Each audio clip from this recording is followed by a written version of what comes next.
সকলকে স্বাগত জানাচ্ছি।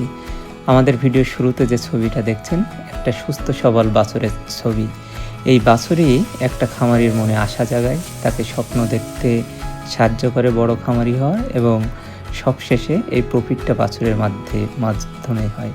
বাছুরই একটি খামারের ভবিষ্যৎ, তাই জন্মের পরপরই বাছুরকে দুধ খাওয়ান, পরিষ্কার পরিবেশে রাখুন, নিয়মিত কৃমিনাশক খাওয়ান, এবং এই 4টে দিকে খেয়াল রাখলে বাছুরের মৃত্যুর হার কমে যাবে, এবং ঠিকমতো সুষম খাদ্য দিলে বাছুর বড় হবে এবং ওজন বৃদ্ধি পাবে, এবং এর মাধ্যমে আপনি প্রফিট পাবেন।